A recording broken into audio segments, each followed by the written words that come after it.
new survey of 3,500 people reveals the biggest workplace icks, AKA what your coworkers do that really annoy you to no end. Now, apparently people aren't very fond of their Gen Z colleagues because most of the icks that we're gonna talk about are carried out by Gen Z colleagues. I personally haven't experienced this with my Gen Z colleagues. I think my Gen Z colleagues are amazing, but no one really comes into the office, so it is what it is. Now, without further ado, let's jump in. The biggest workplace ick is the following: filming yourself and others for social media videos. I will say that does annoy me. It doesn't happen at work, again, because most people aren't coming into the office at TYT. However, I experience this in social outings, and I don't wanna be in a video, and I don't wanna take a photo. How about that? How about I don't wanna take a photo? Yeah, so I don't mind the photos. So if people come and want to take pictures, that's great, God bless. But what I don't want is people taping obnoxiously while other people are in the room with no sense of like boundaries, right?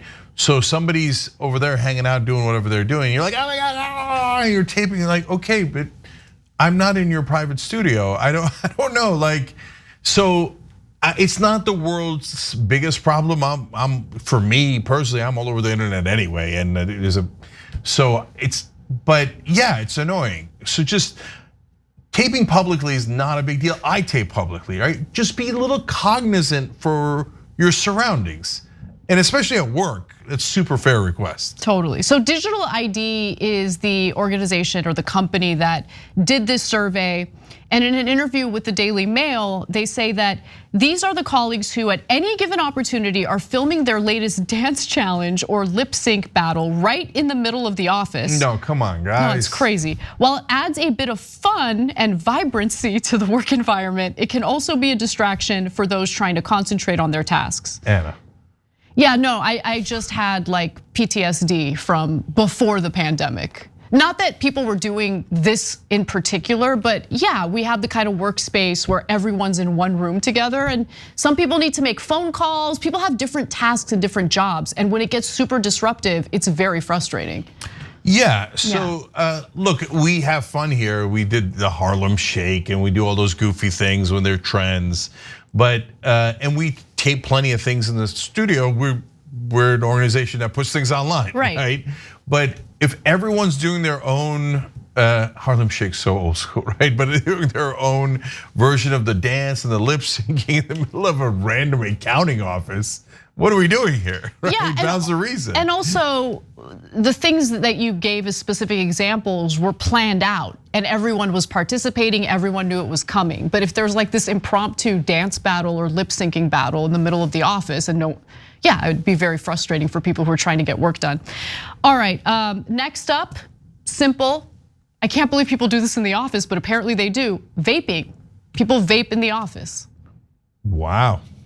Listen, no judgment if you like to vape, but just be mindful of people around you. Not everyone wants to smell it or inhale it. I don't know if inhaling secondhand vaping smoke is as bad as like secondhand smoke from cigarettes, but not everyone's in favor of this. So just, again, I think most of this is about being considerate toward your coworkers. Yeah, that's really the bottom line. Because look, guys, we're pretty permissive here. We used to be super permissive, but then people started saying, yeah, but you're super permissive for Bob, which is then bothering me, right? And then that created an issue, so you need to get to balance, right? So you vape, God bless, I don't care, I don't care at all, right?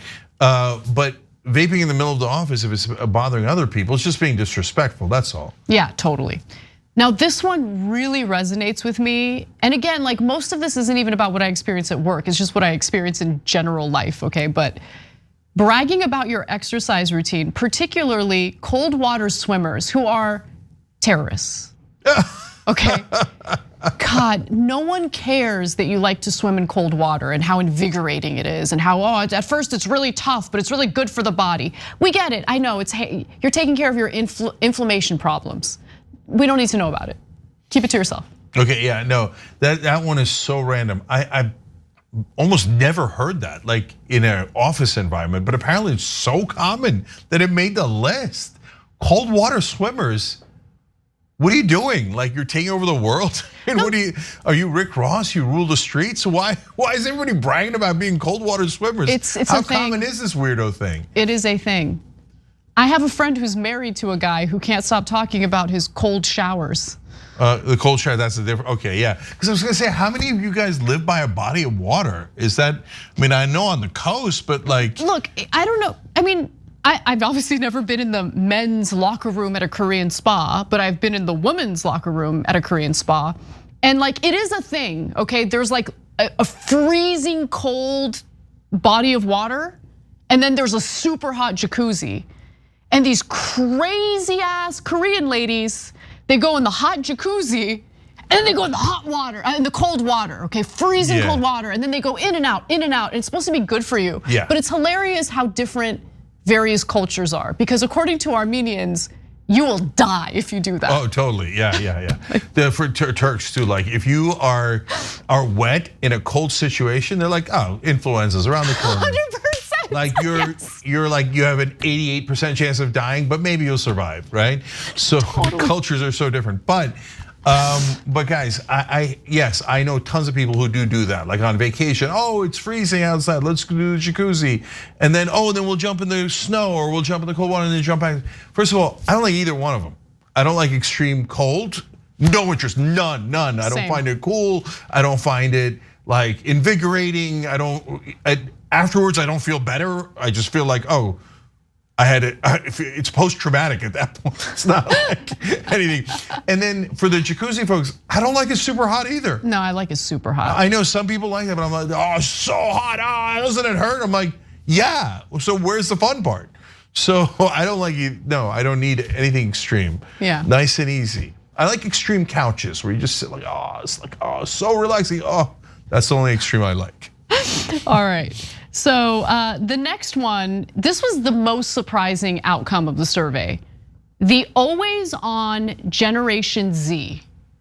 So Gen Z, they're getting after it, apparently. And older workers are not having it, they don't like it.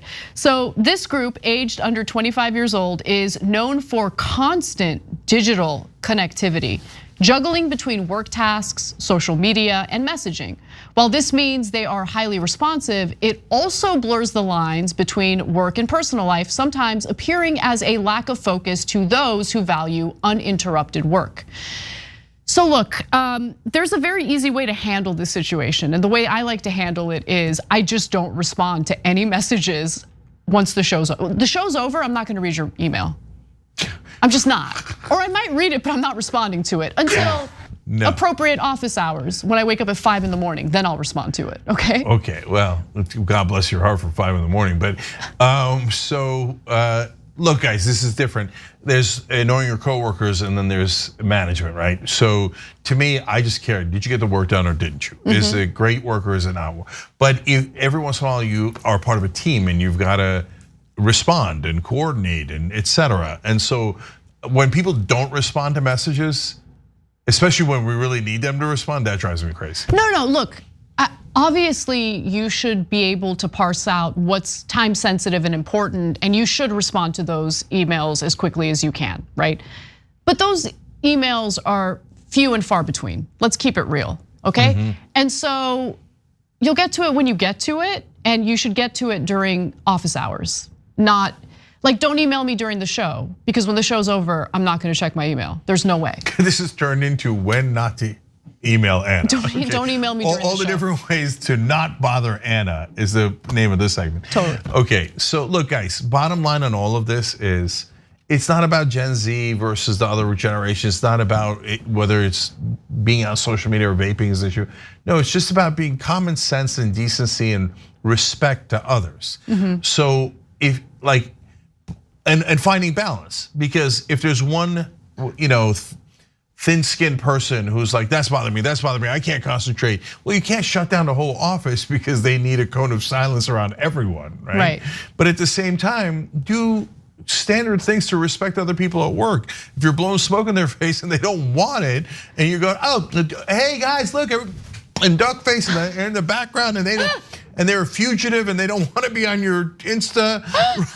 Like, give him a little bit of space. Totally. Be a good guy, don't be a bad guy. Now, finally, I love that this story came up today because just last night I came across a video on Instagram about workplace habits that resonated with me, and I have to share it. This has nothing to do with Digital ID's list of pet peeves that people have brought up at the workplace, but nonetheless, let's talk about aggressively large water bottles. Let's do it.